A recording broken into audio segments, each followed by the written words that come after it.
Shadowrun Returns. Easy on the wallet, but is it worth your time? We roll for initiative in order to find out here on Broke and Gaming.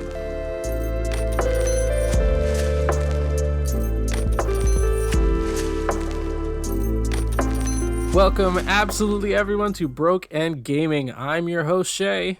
I am your other host, Dan, and we're a week late again. We apologize. We did announce this one, though, so... We did at least get ahead of it.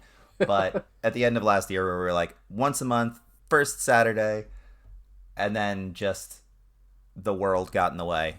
Both months so far. So what we meant by first Saturday of every month was we're going to miss the first 2 Saturdays of the year, and then maybe get back on track for March, but who knows? I think it's safest to just say, we'll have one episode a month. On a Saturday. Leave it at that. Who knows? Maybe it'll be a Sunday at some point. I don't even want to stick to that necessarily. Yeah. So, yeah. Sorry. Hey, but Shea, what have you been playing recently? Baldur's Gate 3, baby. Hell yeah. Speaking of rolling for initiative. Yeah, it's been Baldur's Gate 3, and I got Watch Dogs. You know that game's good. Yeah, that game is really good. Fucking love that game. So at one point, deserved a sequel. Got a sequel. Did it? It got 2 sequels, dog. Watch Dogs 2 and Watch Dogs Legion. Did it? Yeah. Oh, well. Yeah, Legion sucked ass. Okay. I never played 2. But the first one I thought was really they just kept good. Expanding on the first one. I didn't know that there was a second one. Whoops. Killing it. Yeah. No. Straight killing it. I'm thinking of the right one, right? It's like the GTA clone, and you're like a cop in Hong Kong, or am I thinking of something else? That is incorrect. I think you're thinking of Sleeping Dogs. I am thinking of Sleeping Dogs. That game rules. Which one's Watch Dogs? Watch Dogs is the one where you play as the guy whose niece got murdered, and he hacks the city of Chicago with his phone. That game also rules. Yeah. Yeah. Okay. The second one went way off the rails, and Legion is really cool in concept. Yeah. Not so much on execution. Correct. Right. Yeah. Cool. The first one didn't really deliver on the premise either, but it's still so much fun. Like, I remember the early trailers for that game. They were like, you can hack fucking everything. And it's like, you can change what color the street lamps are. It's the traffic lights, and you could steal money from people through their phone. You can do that. Yeah. Raise bridges and barriers and stuff. Yeah, it was perhaps a little misleading in the lead up to the release of the game, but the story was really fucking good. And it was like a Peter Molyneux kind of thing of like, you're going to be able to do literally everything you want, and it's like on this very linear path where you have maybe 3 options. Yes, as long as anything that you want is to change the traffic lights. That's right. Yeah, no, those games are really fun. The second one, they went too early down the GTA route of just making everything kind of tongue-in-cheeky and parodying real life stuff. Like, the first game is pretty deadly serious. Like, oh yeah, like there are genuine stakes. Yeah, the main thrust of the game is that your 6-year-old niece got murdered. So yeah. And it's Aiden Pierce. Yeah, the second one, like, you were basically anonymous, like the internet group Anonymous, just in the real world where you would like go and hack a Scientology type thing and go after a Facebook type thing. Sure. That's not to say that there weren't like actual stakes, like people got hurt and killed and whatnot, but it started off as like just this little hacker club. Do you play as DedSec in the second one? DedSec, yeah. Okay. And then in the third one, half of London gets fucking blown up right at the beginning of the game. So like that's... And you can also play as literally anyone. In that, it really did kind of deliver on the premise. It's just the variety wasn't necessarily there. The permadeath idea was really cool. Although frustrating. I think that might have been like a thing that I think that was one of my what have I been playing recently is from way back. Yeah, because I think we both got it when it was on PlayStation Plus. Yeah, I believe so. We were kind of playing, not together, but parallel, I guess. Yeah. But speaking of, Dan, what else? What have you been playing recently? Well, speaking of rolling for initiative, I've been playing Tiny Tina's Wonderland because Uh, that was free this month. yeah, I don't know why I don't like it as much as I thought I would. yeah, It's Borderlands. Like it plays like a Borderlands. The writing is about on par with 3, we'll say, which sure. I did like less than the other two in the franchise. But like, Yeah, fuck you, Anthony Birch. no, he wrote 2 and he killed it. So here's I think part of the problem. There aren't a ton of big name actors in any of the other Borderlands games, especially early on. Mm-hmm. Ice-T is in 3, which was weird. But there's constant VO. Like, so you were playing a D&D type game, like an in-world D&D type game. So there's this, like, meta thing going on where you can actually see the playboard when you go outside the maps. Like, the maps don't interconnect like they do in the other games. Like, you go into an overworld. Mm-hmm. You see a minifig of yourself with like a giant head, and there's like cheese curls on the board and bottle caps and whatever, and it's like, all right, that's kind of cute and kitschy and whatever, Yeah. but you're doing a solo campaign and the other 2 players are at the table but not playing with you. That's interesting. So there's VO from Tina, Mm-hmm. and then 2 characters that are played by Wanda Sykes and Andy Samberg. Ooh. Okay. And they made 0 attempt to do a character. So it's just like Andy Samberg and Wanda Sykes are just talking at you. That's Wanda Sykes' kind of brand, I think. Yeah, I mean, she doesn't do a ton of characters. Right. And Samberg, I mean, has some range, but it's either goofy Samberg or like weird, sort of serious Samberg that like you can't take seriously anyway. Nope, goofy Samberg whole time. And then the villain is played by Will Arnett, who I love. Yeah. He's doing it as Will Arnett.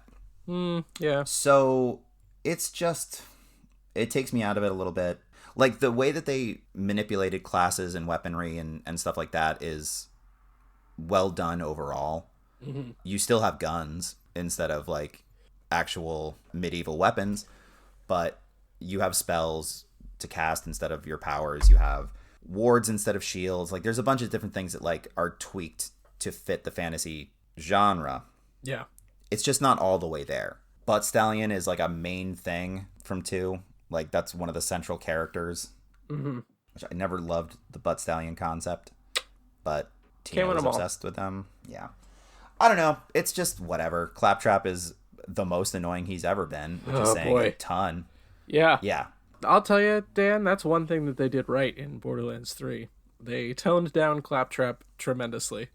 Kept him on the ship almost entirely. Just the random side quest to build a girlfriend, and that was it.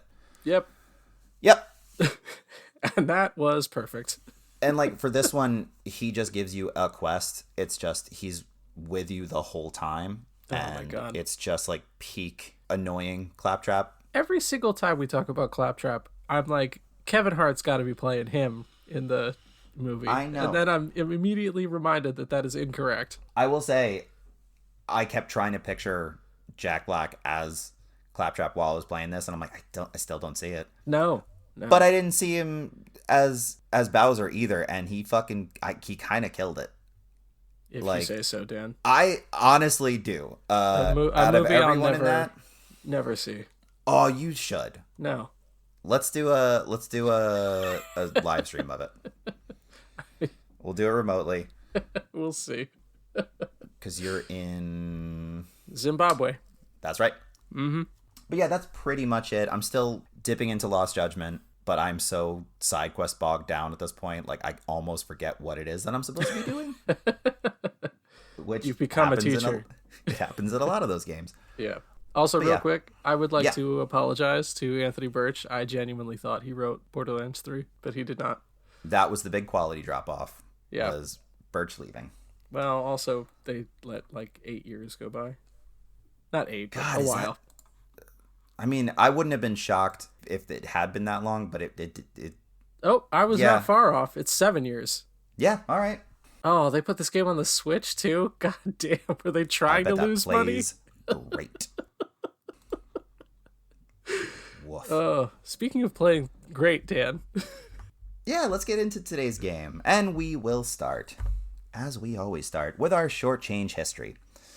Today, we are covering Shadowrun Returns, which is a 2013 tactical role-playing game developed and released by Harebrained Schemes. Shadowrun as a franchise was launched in 1989 as a tabletop RPG, published by FASA, which is short for Fredonia Aeronautics and Space Administration. The company was founded in 1980 in part by Jordan Wiseman and was, for a time, one of the biggest names in tabletop RPGs and fantasy role-playing games, not only producing their own original content as well as supplemental materials for the Game Designer's Workshop, and also exclusively licensed games for Star Trek and Doctor Who. Shifting to Harebrained Schemes, the studio was established in 2011, also founded by Jordan Wiseman, as well as a few other FASA employees. Their first project was a mobile game based on one of their IPs, but more on that later. After finding both critical and financial success adapting FASA titles, Harebrained launched a Kickstarter project to make a new digital adaptation of the Shadowrun series. By the end of the pledge time, Wiseman and company had raised nearly 5 times the stated goal, making it one of the most successful Kickstarter video games, especially for that time. I think it may have been the third highest raising at the time when it was published. Wow. Yep. Shadowrun Returns is currently available for PlayStation, Xbox, Switch, and PC platforms. So Shea, can you tell us a little bit about what Shadowrun Returns actually is? I would love to, Dan. In Shadowrun Returns, you play as a character that you can name who is referred to throughout the game by specifically Slingshot is the name that they go by in the game, which may have a reason in game, but I can't remember. Basically what happens is you're basically like a black market mercenary and you're flat broke because you can't get work anymore after a job went south, and your friend Sam dies and hires you with what's called a dead man's switch to investigate his death, and upon solving the murder, you will get a shit ton of money. You then launch into this world of crime and, speaking of Scientology adjacent villains. Hell yeah. There's for sure one of those in there as you hunt down Sam's killer. Yeah. Starting off, Dan, first things first. Yeah. What was your class? I already forget what it was called, but the droid operator thing. Oh, I also forget what that's called. Well, okay, so we should get this out of the way. So Yeah. This is based on a tabletop RPG, and it is the kind of thing where it is essentially a Dungeons and Dragons clone, but it was one of the first in like the cyberpunk like genre. Yeah. This just happens to mix the fantasy elements a little bit more than others, where like you have orcs and essentially mages and shit.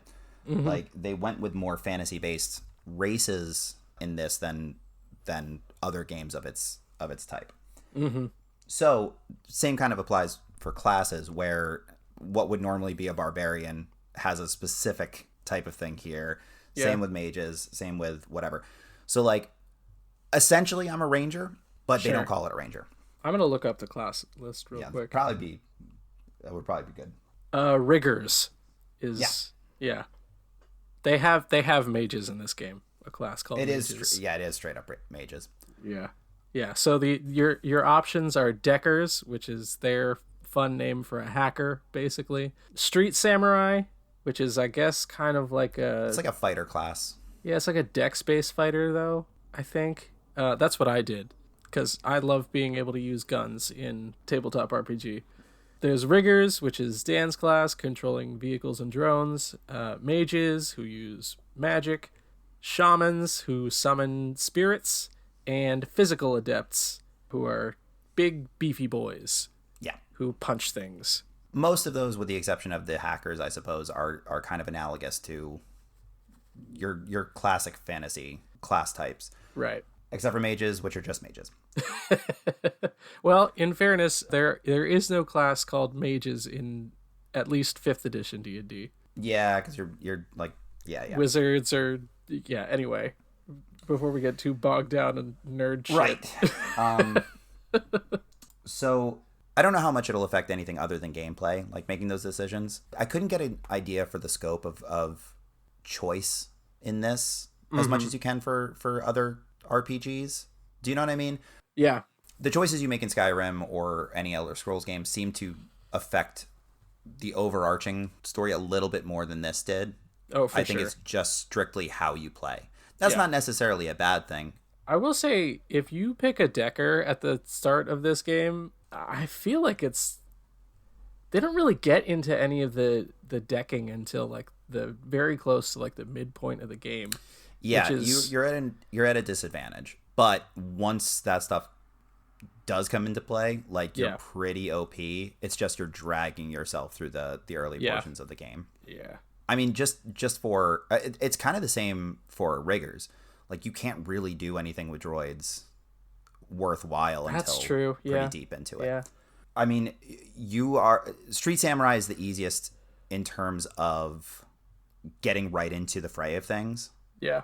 But you're fine. No. Because you almost put yourself at a disadvantage later on in the game. Like there is a balance there. And it's not that any part of it is super difficult either. Yeah. Especially in the tutorial parts. As long as you can get the hang of the tactical aspect of it. Yeah. Like, yeah, for sure. Smartly using cover. It really doesn't matter what class you are. Like, I don't even know how much class affects the overall battle system. It's just kind of how you choose to do it. Like, your accuracy is a little bit better with some classes, your health and stuff like that. But none of it's super difficult. Yeah. And I don't mean that in a negative way either. Because the big thing about this, I feel, is it is one of the more complicated tactical type games I've ever played. In terms of all the different things you have at your disposal, there's so much. Like, this is absolutely not a beginner's tactical game. Yeah. If you haven't played that genre, it's very easy to get overwhelmed by all of the things that you can do just in a single turn. And that's where my hundreds of hours playing Fire Emblem Three Houses came in handy. Right? I mean, this is for, I feel, seasoned pros at this genre. Yeah. Because there's a lot of deep mechanics in the battle system itself. And so much fun stuff that you can do creatively as a result. Especially when you get into stuff with, like, shamans. Yeah. Like, fucking shamans are OP as fuck, like, right from the get-go. Like, having just an extra dude on the board helps out so much. But story-wise, how did you feel about the story? It's your pretty typical, like, neo-noir detective story, kind of lifted into, like, a fantasy cyberpunk world. I mean, it's solid. It's a good, solid story. It's, I think, maybe a little bit, like you were kind of hinting at there, it's a little bit more linear than I think I would have wanted in a game based on a tabletop RPG.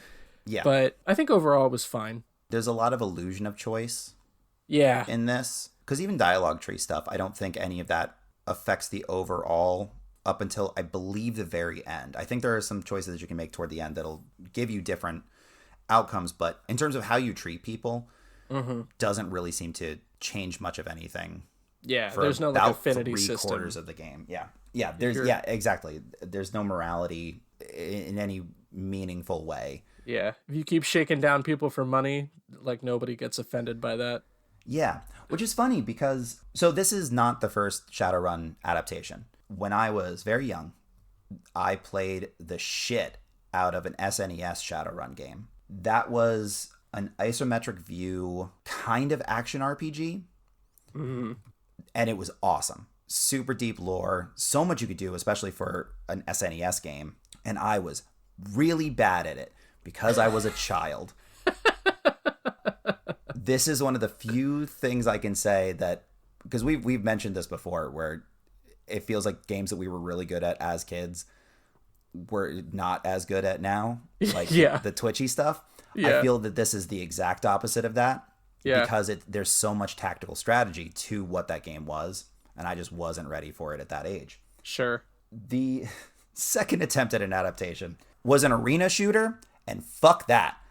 Why would you do that for this franchise? I got it for Xbox, like the original Xbox, and I hated it so much because my only other experience with Shadowrun was the SNES game, and that's what I wanted. Yeah. This at least is closer to the first experiences I had with the franchise. Like, you could hack and go into systems in the original SNES game, and that fucking blew my mind. Like, there was nothing at all like that, at least that I had access to. Yeah.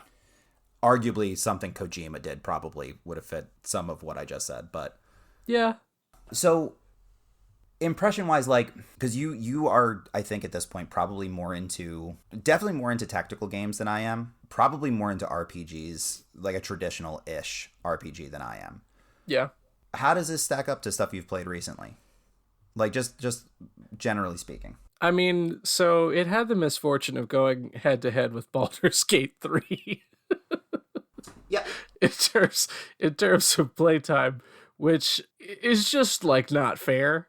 I mean, overall, I think it was solid as, like, a non-D&D clone. You know what I mean? I found the, like, class development a bit lacking, but I think it probably comes down to the fact that I picked Street Samurai instead of one of the more, like, fun, creative classes. Yeah. And I would be curious what a second run with, like, a magic user is like. Yeah. The other thing, like, and this is weird, because I don't know why I didn't really think of it this way before.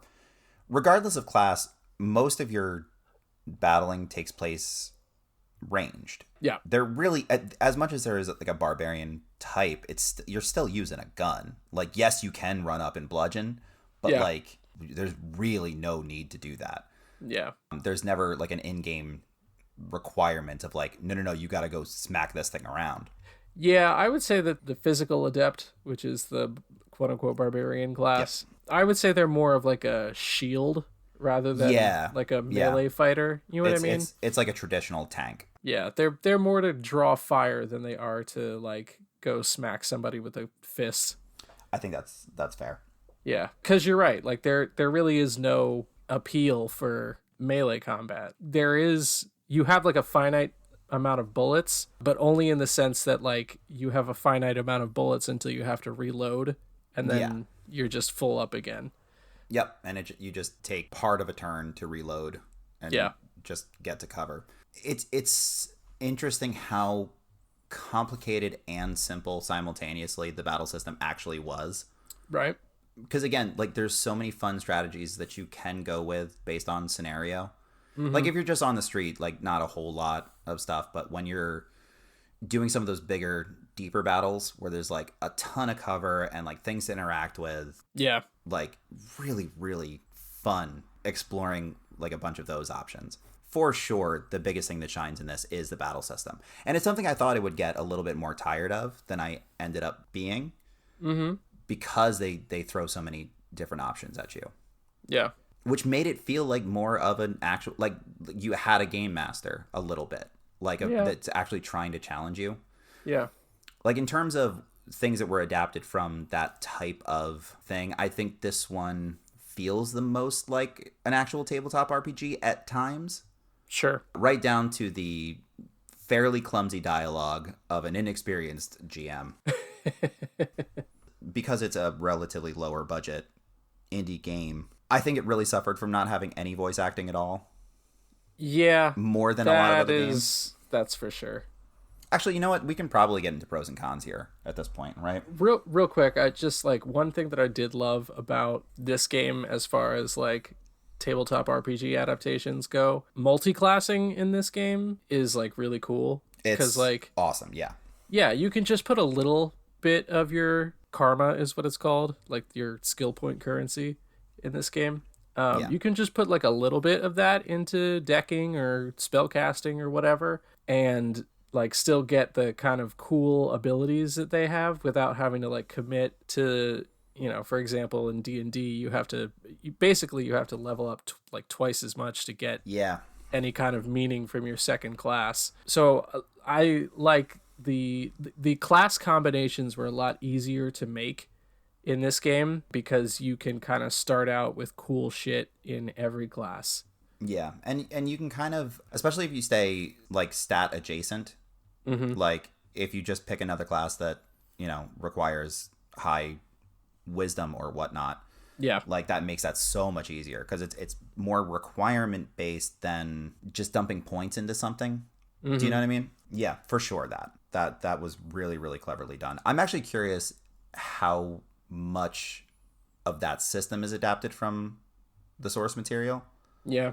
I've never played Shadowrun as a tabletop, but I kind of want to try it now. Right? Now revisiting it. Yeah. Hey, listen, we'll get a game together. With all of my ample free time. Both of our ample free time, for that matter. Yeah. But yeah. All right. So pros and cons? A huge pro for this game, Dan, is the aesthetic. Hell yeah. The aesthetic of this game is so fucking cool. I'm a goddamn sucker for a cyberpunk theme, and the like fantasy cyberpunk just got me immediately. Like, yeah. I fucking love how this game looks. Like your home base kind of a thing even has like some, it's not like traditional steampunk, but it has like a steampunk kind of vibe to it too, which is another fucking genre of shit that I love all the time. But yeah, the aesthetic of this game is fucking incredible. Yeah, I think especially with this genre, making it terrestrial based is super important. It can't be far-flung future. Yeah.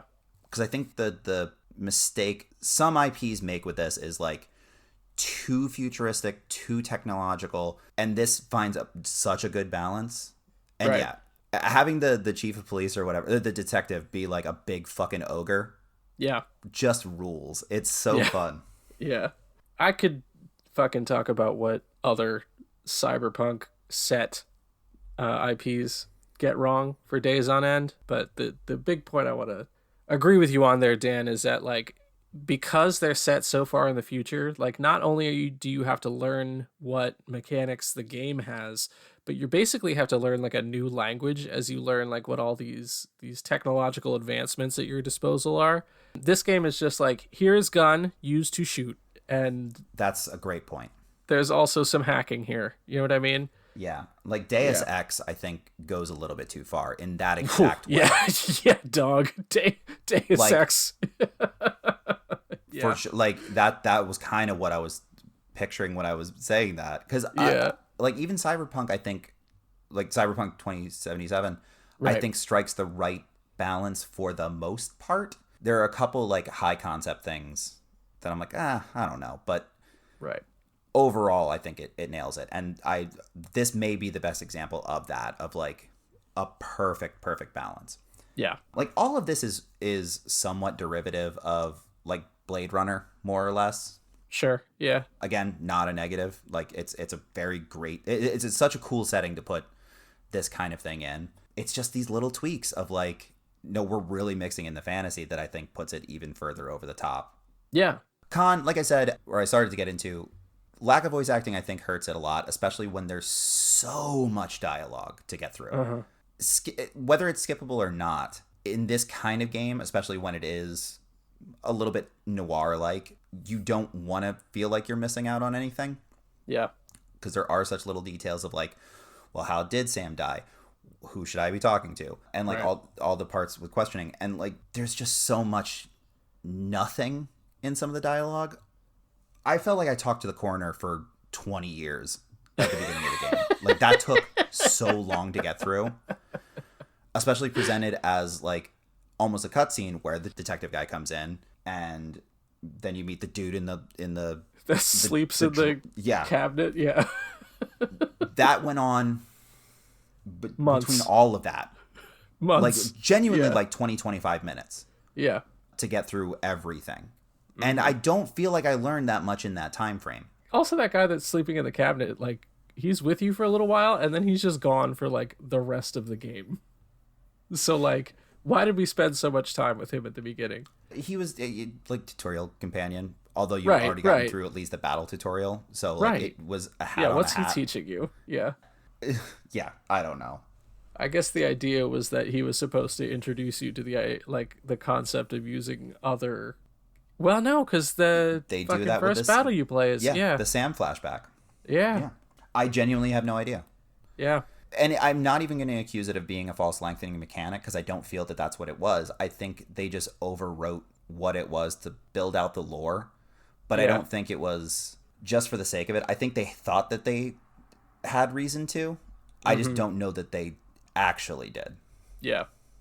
I think they also thought that he was like funnier than he was. Yeah. That's Which again is another thing that like kind of gets lost without voice acting, you know? yes. Like just having to read Yeah. the dumb shit that he's saying, it's like, well, now you're wasting my time, you know? Like I I don't need to sit here listening to Jake McRoberts or whatever the fuck his name is, who just crawled out of a fucking corpse fridge, tell Yeah. me like make jokes about his teeth or whatever. And like if it was that there was that was the tip of the quirky iceberg, that'd be one thing. But Yeah. because of the genre type, Yeah. you run into a whole bunch of cast of ridiculous characters throughout, and I don't think the writing, dialogue wise at least, not just like the story arc, I don't think the dialogue was written very strongly. Which is why like I think everybody has at least played one game of tabletop with like an inexperienced DM who kind of didn't know their footing and wasn't fully ready to embrace the improv that's necessary in that, and that kind of got reflected in this in a almost cute way, but it was like I still have to sit through all of this. Man, a good DM is indispensable. Yeah. Let me tell you a con that I have, Dan, and Yeah. it is across the genre of tabletop RPGs. I don't know why we have built-in racism in tabletop RPGs. Yes, fucking yes. It is such an easy fucking choice to not do that, and every single time they're like, "Oh, fuck ogres," Fuck ogres or something. dark elves, fuck Right? Yeah. Tieflings. Yeah. all the time, Yeah. time. Yeah. I've played homebrews where the DMs did this too, and like Yeah.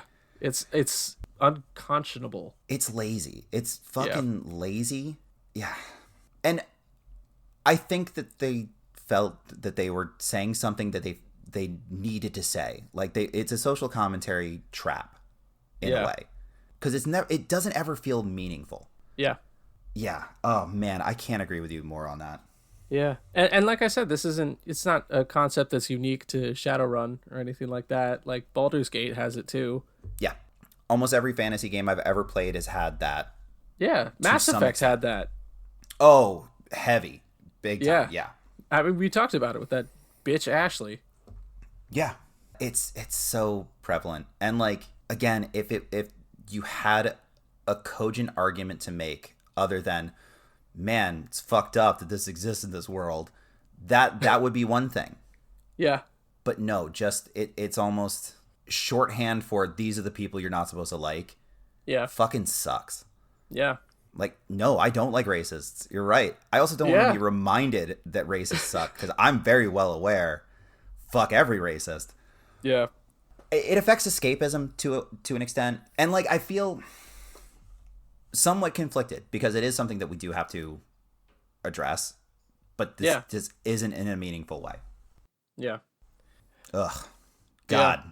Leaves a bad taste in your mouth. Yeah, you're so right though. Jesus. Yeah.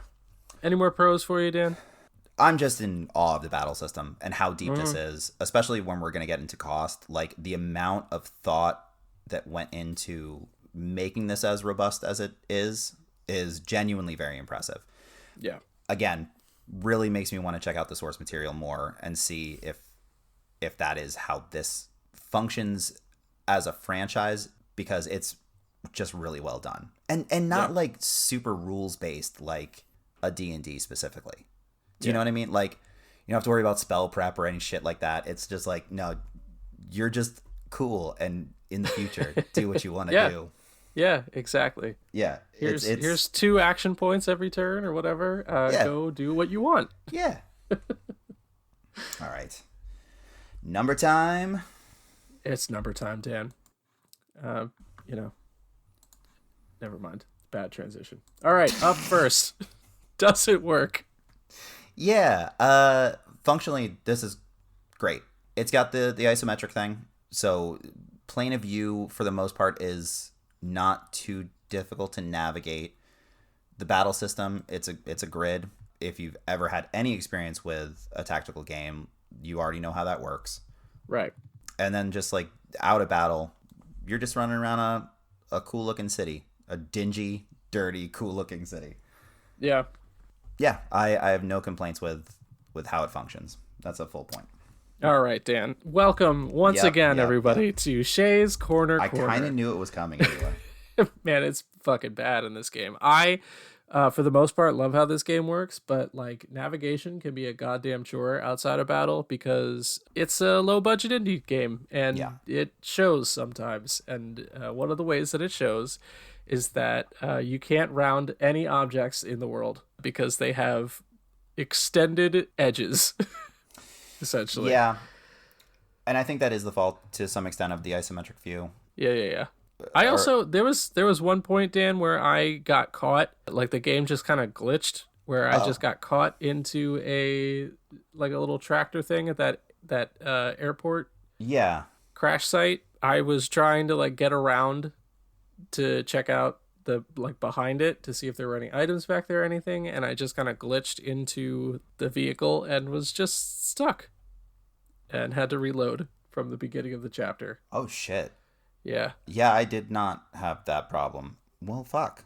Yeah, so I'm gonna give it a half. I still, That's fair. For the most part, it works fantastic. That battle system, chef's kiss, but yeah, corners are not good.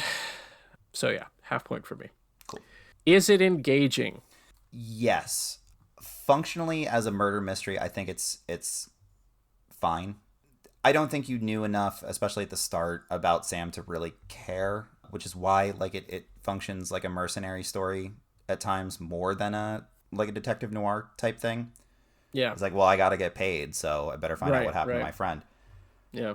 As time goes on, that they do expand on that a little bit, and it gets into a deeper and deeper thing. But between that and just like experiencing new fun stuff in the battle system, yeah, it is. The slight amount of points it loses for actual engagement with the story, it makes up for in the battle system, I feel. So I'm going to say a full point. Yeah, I'm going to give it a full point also. I love this shit. And this, like you said, the kind of compulsion to help Sam, I think it was smart that they made it about money at the beginning, because you're right, you don't really care about Sam that much, but like as your kind of story unfolds, I mean, even as the character, because he sort of bails on you after that job goes south. Like when you get a call after the dead man switch, like one of your responses can be, "What the fuck do you want?" Essentially.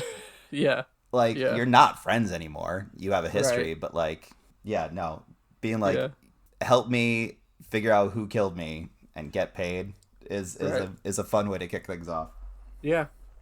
The other thing too is that I think a lot of the NPCs that you come across are interesting to interact with. Like the woman who runs the safe house that you live at. I want a spin-off game just about her. Okay. To be honest with you. So well, let's get it kickstarted. If we know anything about this franchise now. Is that people are dying for more content. Yeah. So anyway, yes, a full point for me. Does it look good? We both said how much we admire this setting style. I think I liked everything with the exception of close-up character art fell short at times. Mm-hmm. Especially your own character. Yeah.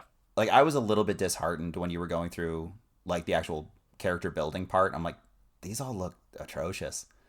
Yeah. They don't look like the character models, the portraits. They do not. They don't. There's not a match. But that said, the stuff in the city itself, the stuff in the surrounding areas are, especially because it's not super low res or anything. It's not super pixely. So some parts are more drab than others, but when they really got into it, there's some really, really beautiful stuff there. Mm-hmm. I'm teetering at a half. Yeah. And it's mostly character stuff. Yeah. Because especially when it's just the small versions, there's not a ton of detailing on characters themselves. Right. Yeah, you know what? I'm going a half. Yeah, I'm also going to give it a half point here. Like you said, the character design is not particularly impressive with the main character, especially. The mercenaries that you can like hire to be part of your team later on are not like they're varied, but like they're not super varied. And I think a lot of the set pieces that are in the city are too similar, I think. Yeah, You spend a lot of the first half of the game in very similar looking locations. it's just alleys and like Yeah, dirty streets and exactly. stuff. Yeah, which is kind of typical fare for like a neo noir game. I don't know why I keep calling it neo noir, like a noir game, You're not wrong though. but like it's a cyberpunk noir game, and so like while we did both kind of express admiration for the fact that this isn't like a robots do everything and you have all of this like advanced technology at your disposal, like I do want to see kind of some of those things in a cyberpunk themed game. I think, and this is, you know, far be it from me to tell anybody else what to do with their money, but like they did raise 5 times the proposed goal. Mm-hmm. It feels like very little of that went into the art budget. Yeah. I can say that like for the original SNES Shadowrun game, it was kind of the same relative format where it was like really small characters, and then when you'd get into dialogue, it would do like a big face box. Yeah. And there was less, but not much less in variation between like how they depicted them. Mm-hmm. And that was almost 30 years before this came out. So, I mean, not quite, like 20 some odd, but Yeah. even so. So yeah, I'm comfortable with a half. Yeah. All right, Dan, up next, is there replayability? Yeah, because I do want to see what playing as other classes is like, but the only thing that would hold me back from that is that some parts of the story are such a slog. Mm-hmm. Again, not too much of the dialogue is cogent to what you need to do. And I think it depends partially on how much time you give yourself before playing it again. Like if you can just from certain story beats remember what it is that you're supposed to do and then just like blast through the dialogue, that would probably make it better. But experiencing other classes I think is the main thing here. So I think just based on that, I would give it a half. It's not super long, like overall. Yeah. I'm going to give it a full point. Cool. I have not given a game a full point on replayability for a really long time. 7 episodes since we did Oxenfree 2 was the last time I gave a game a full point for replayability. Wow. I don't like playing games again, I guess. Says the person who's played Elder Scrolls every year, year. I wouldn't say that that's again. I would say that I have continued. Just continuously. Continuously played the same character in Skyrim. That's fair. Yeah. But yeah, I'm going to give it a full point. The class combinations are very interesting, and learning new classes I think is a big draw. Yeah. And I think you're right. Some of the story beats are a slog, but I think once you know that they're coming, it's like easier to suffer through, Yeah. It just felt like there were big gaps between like big reveals and stuff like that. Yeah. Where you're just chasing your own tail for a little bit. Yeah. But that's a noir story. Like realistically. Yep. And speaking of. Yeah. Is there a story, Dan? There is. And whether or not I felt some parts of it were weak or not, this is really based on 2 things, which is battle system and the overarching story. And at the end of the day, I do think the story delivers. There are things that I would have changed. There were things I would have probably editorialized, but there is without question a ton of story there, a ton of lore to get into even. Mm-hmm. If anything, it's overwritten. So I'm giving it a full point. All right. I'm also going to give it a full point. I think you're right. There were definitely some parts that I would have liked to see play out differently. I think having more branching options, like more impact for your dialogue choices would have been a much better thing to do in that game. Yeah. But there's not. But, that being said, I think at this point, like all video game stories have some kind of fatal flaw in them somewhere. And I think that this really delivered on what it was built to tell and how they planned on telling it. Yeah. So comfortable giving it a full point. Right on. All right. Our final 5-point question, Dan. Is it worth the cost? So Shadowrun Returns retails at $15 for the baseline game. There are expanded editions. There are different like DLC campaigns and stuff like that. But for just the base price of $15, I think it's actually extremely reasonable. Uh-huh. With as much as this battle system has to it, as much as it is ultimately a satisfying story, and with the option to add on to them if you so choose, it's a pretty solid 4. Yeah. Yeah. I'm almost at a 5. Well, I'm at a 5, Dan. Hell yes. I'm going to give it a full 5 points. I think it's great. I think it's, like I said, first off, I love the fucking aesthetics they went with for the game. I love tactical RPGs. I love mixing classes. I love like the fucking guns and magic vibe. And for $15 fucking dollars, like hell yeah. Yeah. It's a full 5 for me. I'm totally satisfied with that. So that's going to put our final scores at 8 points from me, 9 points from Shea, and this is one of the better games we've rated in quite a while, I feel. You have the doc up. What was the last time anything got this high of a rating? A 9+. Yeah. Oxenfree 2. Yeah, that tracks. That game rules. Yeah. I gave Resident Evil 7 an 8.5. Oh yeah. But that was, I mean, still a while ago. But regardless of points, is this a game that you would recommend? Definitely, especially if you like don't want to pull your hair out trying to make the right choices in Baldur's Gate.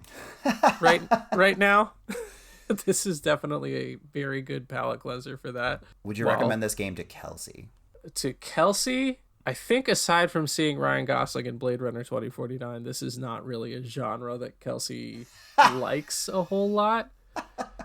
So I don't know that I would recommend this to Kelsey based on like the aesthetic of it, but like gameplay wise, I think Kelsey would be into it. I was more focused on the Fire Emblem aspect. Yeah. Yeah. I don't think she's gonna log 1,300 hours into this game for sure. I'd love to see it though. Right? Stream 1, Kelsey. You let us know. We'll put it out there. Yeah. What about you, Dan? Would you recommend this? I think I would. I do think it is still. I still don't think it's a beginner's tactical RPG. I think having any experience in the genre is probably to your benefit. Mm-hmm. Because I do think it would be easy to get overwhelmed by the amount of things that you can do during a battle. But outside of that, if this is a genre that you're into and you haven't tried this, I would definitely check it out. You know what I'm just thinking of now? What's I know we've finished pros and cons and scores and all that. I don't love the like button mapping in this game. It's not great. No. Yeah. But yeah. It's not like bad enough that I would take anything away from like what the score that I gave it or anything like that, but like I just don't like it. I feel like it would have just reinforced your half point for does it work? Yeah. Right on. Hey, Shea. You want to play a game?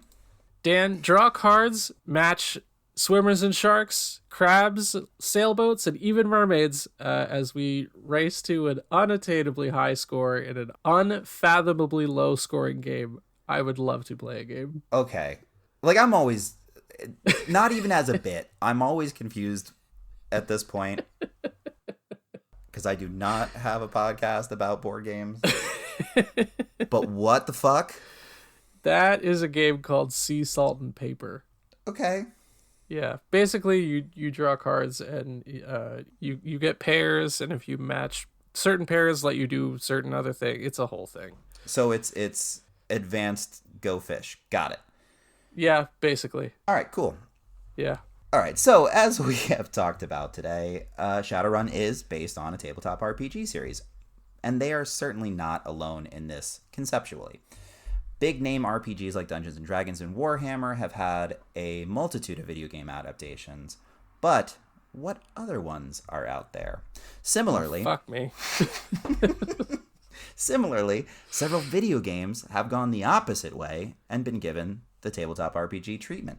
So what we're going to do today is play a little game of chicken or egg. Oh, fuck. So I'm going to give you the name of a franchise, and you're going to tell me whether it started as a video game or it started as a tabletop. Right, so I don't have these in any specific order. I'm trying to think of a fun way to do this because there's not a discernible pattern. I should have done the dice thing like we did with Lex that one time. Oh, yeah. Damn it. That would have been good. Well, too late now. All right, we're just going to go down the line. I'll just pick at random. We'll start with, actually, because we've mentioned it a couple times, Cyberpunk. Could not tell you. I don't know. I only know of it as a video game, but that's not a surprise, I guess. I'm going to say video game. It is initially a tabletop RPG. It's based on the game Cyberpunk 2020, which was published by R. Talsorian Games in 1988. Set in the far-flung future of 2020. That's like not even 40 years in the future. Right? Yeah, that was always a thing. I don't know. I mean, again, we're now past the future date and Back to the Future. Like, it does none of the I don't know why you put here. Okay, quick tangent. Don't put a year. Yeah. Don't ever put a year. What's the point? Like, 20xdx is the best fucking thing ever invented when it comes to these kind of things. But don't even bother with that. Just be like, I don't know.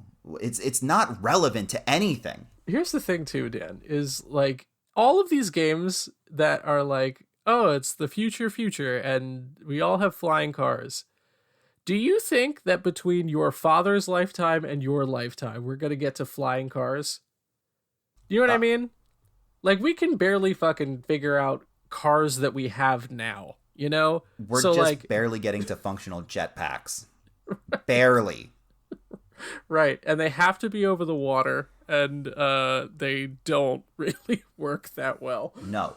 The fact that hoverboards got demoted to what hoverboards are now is bullshit. Right. Yes. Exactly. No, fuck that. That's what I'm saying, Dan. Futurama's the only one that ever did it right. Fucking put it in the year 3000. Nobody gives a shit. Yeah.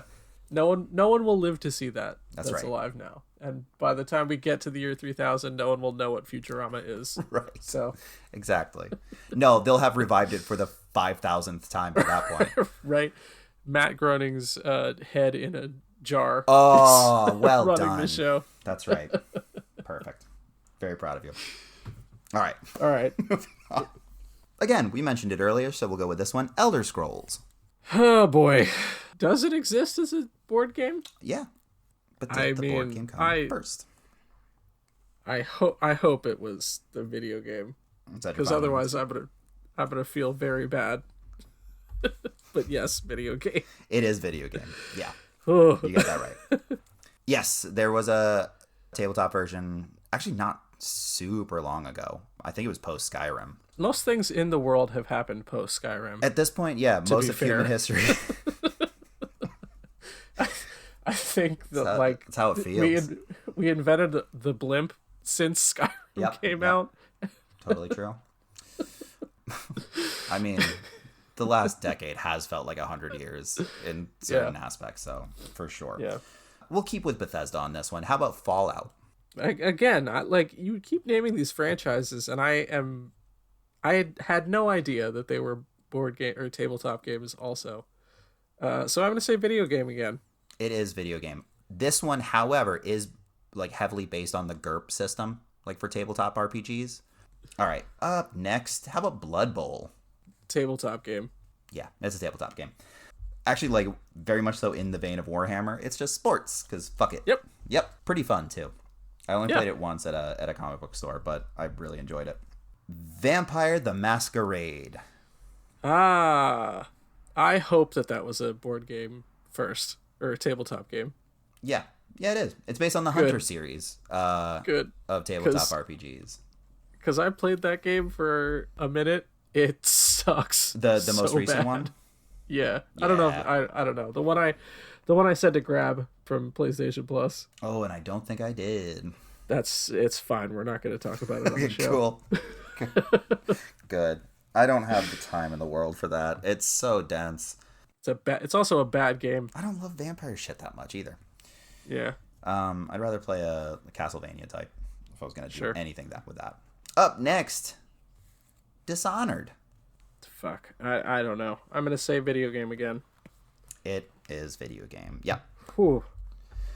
That said, does seem like they put a lot of thought and time into how this shit plays. That's what I was thinking. I was like, that's like they're so similar that like it could go either way. You know what I mean? Yeah, for sure. Is it a very faithful adaptation of the tabletop game, or did they just like did they kind of happen to make a tabletop game as a video game? For sure. Yeah.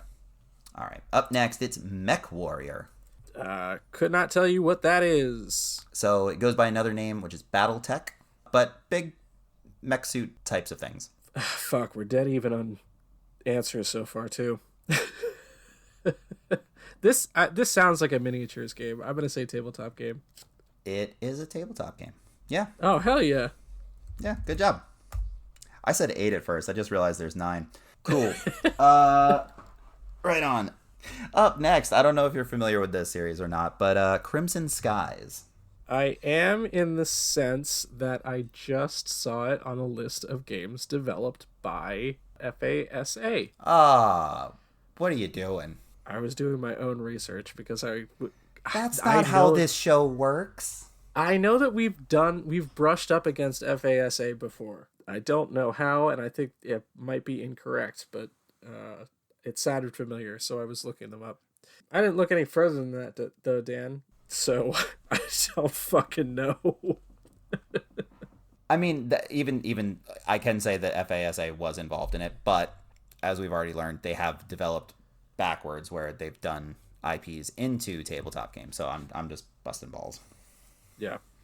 I mean, I don't know anything about the series either way, so I'm going to go with video game because we've had more tabletop answers so far. I should have gotten dice. It's fine. It started as a tabletop game. Yeah. Are you Planes in that one? You are Planes. You play as Planes. Nice. Yeah. I've never played a Crimson Skies game, but it is one of those things where like I feel like I see them on sale all the time. Constantly. The time. Yeah. Regardless of fucking generation of video game I've played, it feels like there's a Crimson Skies title all of the time. Somewhere on sale, and it's always like that or Ace Combat. Like it's one of the two. Exactly. Yeah. It might be super fun. I probably will never find out.